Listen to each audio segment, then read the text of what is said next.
Hello hello hello guys, welcome to my channel Adhikari Gurukul. তো আজকে আমরা যেটা আমরা প্র্যাকটিস ক্লাস করছিলাম ক্লার্কশিপ ডব্লিউবিপি কেপির, তাদের আজকে আমাদের 6 নম্বর ক্লাস। এর আগে আমরা 5টা ক্লাস করেছি, তো তোমরা যদি বাকি 5টা ক্লাস না দেখে থাকো কাইন্ডলি একবার চেক করে নিও। যারা যারা চ্যানেলে নতুন এসছো, যদি ক্লাসটি করে ভালো লাগে অবশ্যই ক্লাসটা একবার সাবস্ক্রাইব করে দিও, মানে বেসিক্যালি চ্যানেলটাকে একবার সাবস্ক্রাইব করে দিও।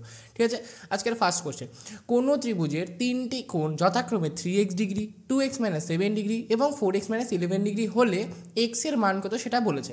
এবার দেখো, ত্রিভুজের 3টি কোণই হয়, 3টি কোণের মান এই 3টে কোণ দিয়ে দিয়েছে। আমরা কি জানি, ত্রিভুজের 3টি কোণের সমষ্টি 180 ডিগ্রি হয়, বা 2 সমকোণ হয়, বা 1 সরলকোণ হয়, এটা আমরা জানি। তাহলে এখান থেকে আমরা কি বলতে পারি, 3টি কোণের সমষ্টি মানে 3x degree plus 2x - 7 degree plus 4x - 11 degree, এটা সমান সমান আমাদের 180। বা দিকেটা যোগ করলে 3-এর সাথে 2 যোগ করলে 5, 5 আর 4 9, 9x -7 আর -11 করলে -18 সমান সমান 180। 9x ডিগ্রি আছে, এটা আমাদের 180 ডিগ্রি, এটা 11 ডিগ্রি। ঠিক আছে, প্রথমটা থেকে যদি 9 কমন নিই, মানে বেসিক্যালি এই দুটো থেকে যদি 9 কমন নিই, তাহলে x ডিগ্রি পড়ে থাকে -2 পড়ে থাকে সমান সমান 180 ডিগ্রি, সব কটা ডিগ্রি হবে।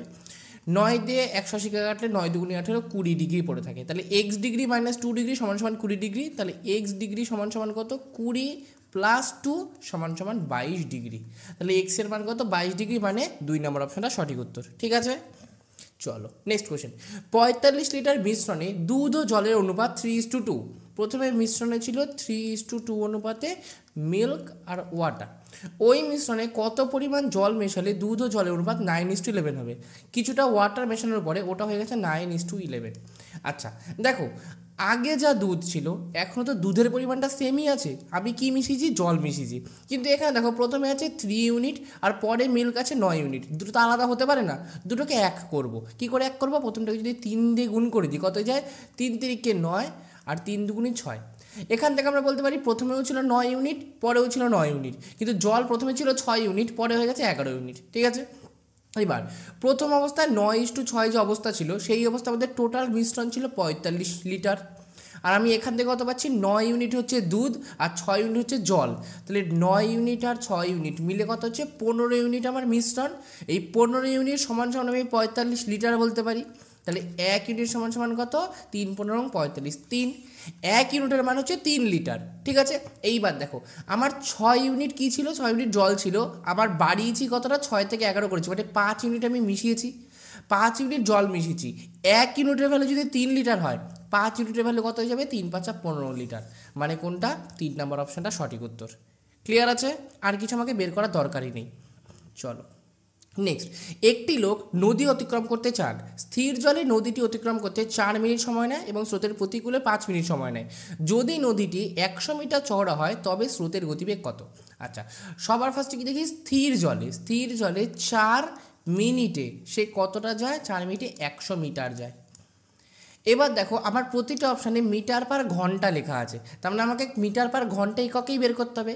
4 মিনিটে যদি 100 মিটার যায়, 1 ঘন্টা মানে কি 60 মিনিট। 60 মিনিটে কত যাবে, 4 15 60, 15 গুণ হচ্ছে, তাহলে এটাও 15 গুণ হবে, মানে কত, 1500 মিটার যাবে। তার মানে আমি বলতে পারি স্থির জলে কি যাচ্ছে, নদীটি অতিক্রম করছে একজন, আচ্ছা সাঁতার কেটে, তাই তো, একটি লোক নদী অতিক্রম করতে চান। আচ্ছা যেভাবেই নদী অতিক্রম করুক, যে নদী যদি নৌকায় অতিক্রম করে, নৌকার গতিবেগ কত বেরিয়ে গেল, 1500 মিটার পার ঘন্টা। এবার আমি দেখব স্রোতের প্রতিকূলে মানে কি, প্রতিকূলে মানে আপস্ট্রিমে গতিবেগ কত, 5 মিনিটে যায় কতটা, সেম 100 মিটারই যায়। যদি 5 মিনিট 100 মিটার যায়, 1 ঘন্টা মানে 60 মিনিটে কত যাবে, 5 12 60, তাহলে এদিকেও 12 গুণ করবো, 1200 মিটার। ঠিক আছে, তার মানে আমাদের যেটা প্রতিকূলে গতিবেগ কত বেরোলো, 1200 মিটার পার ঘন্টা। ওকে, তাহলে এবার আমাকে কী বের করতে বলেছে, স্রোতের গতিবেগ সমান সমান কী হয়, নৌকার গতিবেগ থেকে আমরা প্রতিকূলটা বাদ দিই। এবার নৌকার জায়গায় এখানে যদি উনি সাঁতার কেটে যায়, তাহলে সাঁতার কাটার গতিবেগ হবে। নৌকার গতিবেগ কত আছে, 1500, আর প্রতিকূলে গতিবেগ কত, 1200, বিয়োগ করলে কত হয়, 300, আর একক থেকে হবে মিটার পার ঘন্টা। তাহলে অ্যান্সার যাবে 300 মিটার পার ঘন্টা, মানে কোনটা, 3 নম্বর অপশানটা সঠিক উত্তর। ঠিক আছে, চলো তাহলে নেক্সট কোশ্চেন দেখি। 3 নম্বর, হ্যাঁ চলো 63,535 বিয়োগ 31 এর বর্গমূল কত?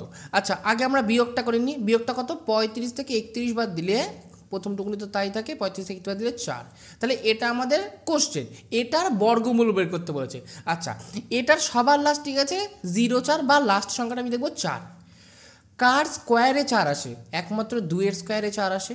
তার মানে বেসিক্যালি যে এর যে বর্গমূলটা বেরোবে তার লাস্ট সংখ্যাটা আবার 2 হতে হবে। এবার এই 4টে অপশানের মধ্যে শুধুমাত্র 2 নম্বর অপশানেই লাস্টে দেখো 2 আছে, তার আমাদের অ্যান্সার কোনটা? 252।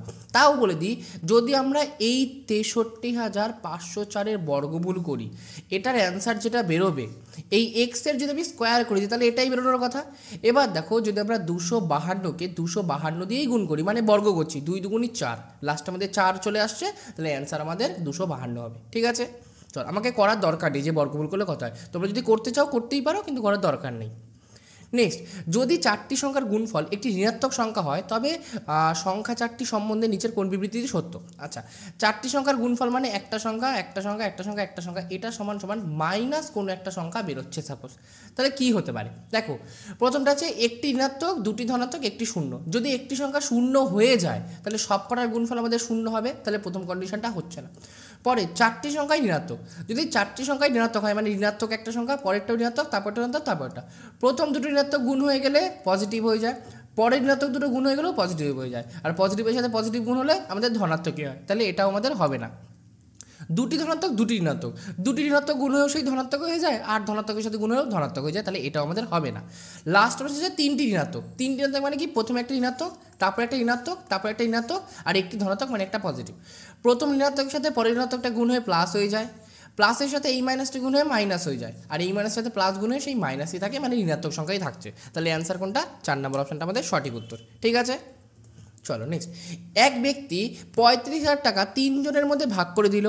প্রথম জন পেল মোট টাকার 1/5 অংশ, দ্বিতীয় জন পেল অবশিষ্ট টাকার 2/3 অংশ।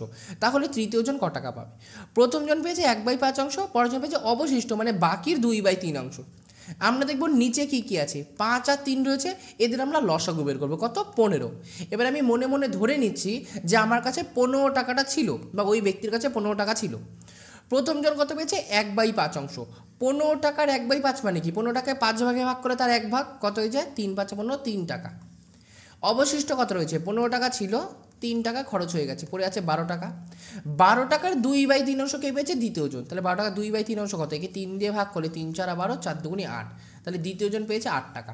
তাহলে তৃতীয় জন ক টাকা পাবে? দ্বিতীয় জন 8 টাকা, প্রথম জন 3 টাকা, টোটাল কত হলো? 8 আর 3 11। তাহলে চতুর্থ জন তৃতীয় জন ক টাকা পাবে? 4 টাকা পাবে। এবার আমাকে বলেছে তৃতীয় জন ক টাকা পেয়েছে, আমি কি ধরছিলাম? 15 টাকার মধ্যে 4 টাকা পাবে। 15 টাকার মধ্যে যদি একজন 4 টাকা পায়, 1 টাকার মধ্যে কত পাবে? 4/15। তাহলে 35,000 টাকার মধ্যে কত পাবে? 4/15 গুণ 45,000 টাকা। 15 দিয়ে কাটলে 3 15 45, 3,000। 3,000কে 4 দিয়ে গুণ করলে 3 4 12, মানে 12,000, মানে 3 নম্বর অপশানটা সঠিক উত্তর। তৃতীয় জন পাবে 12,000 টাকা। ওকে, চলো নেক্সট। সময় মতো বিল জমা দিলে 20% ছাড় পাওয়া যায়। সময় মতো বিল জমা দিয়ে এক ব্যক্তি 66 টাকা ছাড় পেলে বিলের পরিমাণ কত? আচ্ছা সবার আগে আমি ধরে নিই 100 টাকা আমার বিলের পরিমাণ। সাপোজ 100 টাকার মধ্যে আমি 20% ছাড় পাই, মানে কি? 20 টাকা ছাড় পাই। আর এখানে আমাকে বলে দিয়ে কত? ওই ব্যক্তি 66 টাকা ছাড় পায়। তাহলে এখান থেকে 20 টাকা সমান সমান আমি 66 টাকা বলতে পারি। আমাকে বের করতে হবে কি? মোট বিল। মোট বিল আমি কত ধরেছিলাম? মোট বিল আমি 100 টাকা ধরেছিলাম। 20 টাকার ভ্যালু যদি 66 হয় তাহলে 100 টাকার ভ্যালু কত হবে? 20-র 5 গুণ, তাহলে 66-রও 5 গুণ হবে, কত হয়ে যায়? 5 6 30, হাতে থাকে 3, 5 6 30 আর 3 33। তাহলে মোট আমার বিলের পরিমাণ 330 টাকা, মানে 4 নম্বর অপশনটা সঠিক উত্তর। চলো নেক্সট। একটি ক্যাম্পে 4,000 জন লোকের 190 দিনের খাবার মজুদ ছিল। 30 দিন পর 800 জন লোক অন্যত্র চলে গেলে যারা রয়ে গেলেন অবশিষ্ট খাদ্য তাদের কতদিন যাবে? আচ্ছা আমরা যদি 4,000 জনের 190 দিনের খাবার আছে, এটা আমাকে দেখতে হবে না, কারণ কি? আমরা ফার্স্ট লাইনটা কেন ইগনোর করছি? আমাকে সেকেন্ড লাইন বলছে 30 দিন পর, তাহলে 30 দিন তো খাওয়া হয়েই গেছে। এখন এই 4,000 জনের কদিনের খাবার বেঁচে রয়েছে? 190 থেকে 30 বাদ দিই, মানে 160 দিনের খাবার বেঁচে রয়েছে। ওকে, মোট খাবার টোটাল ফুড যদি আমি ধরি, টোটাল ফুড সেটা কী হয়ে যায় যতজন মানুষ আছে গুণ যত দিন খাবার যাবে। তাহলে এখানে মানুষ কত আছে 4000 জন মানুষ আছে, কত দিনের খাবার আছে 160 দিনের খাবার আছে। এটা সমান সমান 800 জন চলে গেছে, 800 জন চলে গেছে মানে কতজন রয়েছে 4000 জন ছিল, তার মধ্যে 800 জন চলে গেছে। এখন তাহলে 3200 জন আছে, তাহলে 3200 জনের ওই খাবার কতদিন চলবে, ওই টোটাল খাবারটাই এর মধ্যে চলবে। আমি যদি ধরে নিই এক্স দিন চলবে, তাহলে টোটাল খাবারের পরিমাণ কী হবে এতজন মানুষ গুণ এক্স দিন। এই দুটো ইকুয়েশন সমান হবে, কাটাকাটি করব, 0 দিয়ে 0 কাটলাম, 16 দিয়ে 16 দুগুণি 32, 20 হলো, 0 0 কেটে গেল, 2 দিয়ে কাটলে 200। তাহলে অ্যান্সার কত, ওই 32 জনের ওই খাবারটা 200 দিন চলবে, মানে কোনটা 2 নম্বর অপশনটা সঠিক উত্তর। ক্লিয়ার আছে? নেক্সট, একটি খুঁটির 1/2 অংশ কাদায়, 1/3 অংশ জলে এবং 25 মিটার জলের ওপরে আছে, তাহলে খুঁটিটির মোট কত লম্বা? আচ্ছা সেম, এখানে ভগ্নাংশ যখন থাকে নিচের দুটোকে দেখে তাদের লসগু করে দেবো। 3 আর 2 লসগু কত 6। আমি ধরে নিচ্ছি খুঁটিটা 6 মিটার লম্বা, তার 1/2 অংশ কাদায় রয়েছে, তাহলে কাদায় কতটা রয়েছে, এর হাফ 1/2 মানে 3 মিটার কাদায় রয়েছে। 1/3 অংশ জলে, এর 1/3 মানে কি 6কে 3 দিয়ে ভাগ করলে 2 মিটার জলে, তাহলে জলের ওপরে কতটা রয়েছে, জলের ওপরে 1 মিটার রয়েছে। 1 মিটার রয়েছে যখন আমার খুঁটির পরিমাণ 6 মিটার লম্বা, তাহলে আমাকে কোশ্চেন বলো যে 25 মিটার জলের ওপরে রয়েছে, তাহলে খুঁটিটা কত লম্বা হবে 25 গুণ 6, 4 25 সঙ্গে 100, 6 25 150, তাহলে 150 মিটারের খুঁটিটা হওয়ার দরকার। তাহলে অ্যান্সার কত 2 নম্বর অপশনটা সঠিক উত্তর। ঠিক আছে, বুঝতে কোনো রকম যদি অসুবিধা হয় সেটা আমাকে কমেন্টে জানাতে পারো, আমি নেক্সট দিন লাইভ ক্লাসে সেটা বুঝিয়ে দেওয়ার চেষ্টা করব। ঠিক আছে, চলো নেক্সট। একজন আরোহী পি থেকে কিউ স্থানে 20 কিলোমিটার প্রতি ঘন্টা বেগে এবং কিউ স্থান থেকে পি স্থানে 30 কিলোমিটার প্রতি ঘন্টা বেগে ফেরত আসলেন। আড়াইটির গড় বেগ কত? এটা আড়াইটির না, আরোহীটির হবে। আরোহীটির গড় বেগ কত? আচ্ছা, যদি আমি বলে দিই একজন এক জায়গা থেকে আরেক জায়গায় গেছে এক্স কিলোমিটার পার ঘন্টা বেগে এবং ফেরত এসছে ওয়াই কিলোমিটার পার ঘন্টা বেগে, তাহলে আমাদের গড় গতিবেগ অ্যাভারেজ স্পিড কি হয়ে যায় 2xy by x plus Y.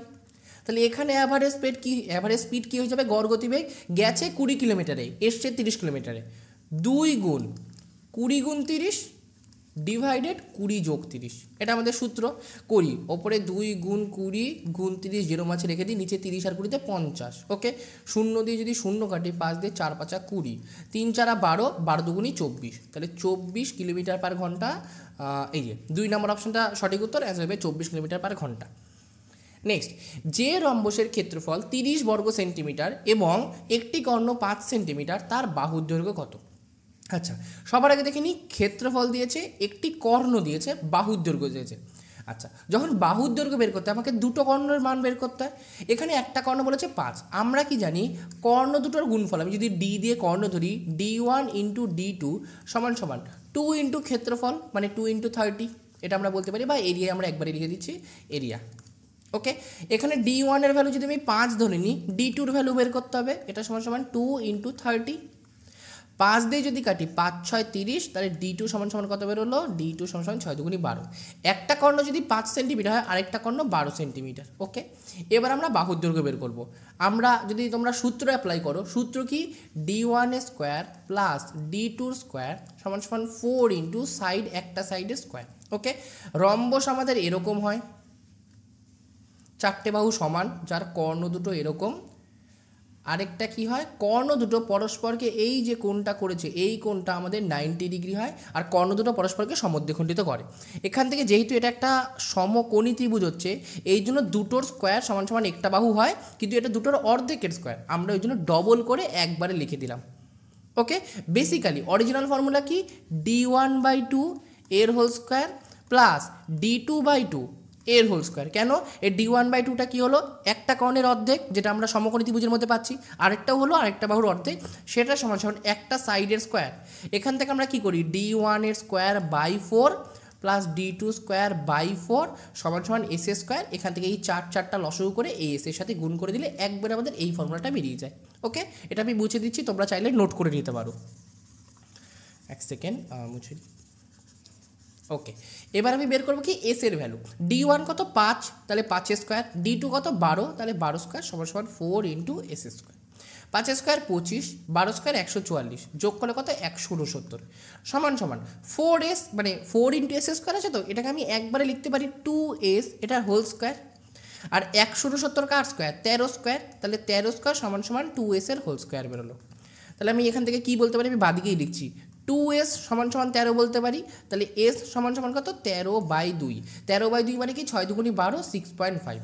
ওকে, তাহলে অ্যান্সার 6.5 মানে 1 নম্বর অপশনটা সঠিক উত্তর। বুঝতে পেরেছো? চলো নেক্সট, যে রম্বসের ক্ষেত্রফল 20 বর্গ সেন্টিমিটার, একটি কর্ণ 5 সেন্টিমিটার, অপর কর্ণের দৈর্ঘ্য কত? আচ্ছা, এটা তো সোজা কোশ্চেন, দুটি কর্ণের গুণফল সমান সমান 2 গুণ এরিয়া বা 2 গুণ ক্ষেত্রফল। তাহলে এখান থেকে কী হবে, একটা 5 আর একটা D2 আমি জানি না, আর একটা 2 গুণ এরিয়া কত 20, 5 দিয়ে করলে 4 5 20, তাহলে 4 দুগুণি 8, একটা কর্ণ 5 হলে আরেকটা কর্ণ 8 হবে। তাহলে অ্যান্সার কোনটা? 3 নম্বর অপশনটা সঠিক উত্তর। ঠিক আছে, এটা আগে দিলে বুঝতে সুবিধা হতো, আগের কোশ্চেনটা পরে দিলে এটা তোমাদের ভালো লাগতো বুঝতে আর কি।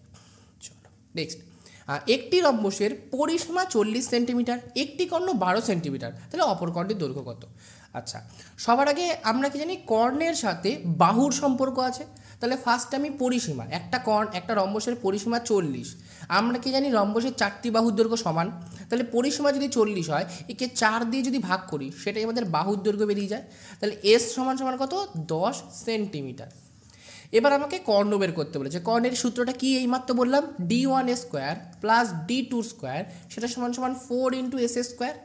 D1 কত 12 যদি ধরি, 12 12 144, প্লাস D2 স্কোয়ার আমি জানি না, 4 ইন্টু এস স্কোয়ার, এস যদি 10 সেন্টিমিটার হয়, এস স্কোয়ার কত যাবে 100 সেন্টিমিটার, টোটাল 4 100 400। এখান থেকে D2 স্কোয়ার যদি বের করি কি হয়ে যায়, 400 থেকে 144 বাদ দেবো, তাহলে কত হয়ে যায় 200, আর ওদিকে 50 56, 256। তাহলে D2 সমান সমান কত √ 256।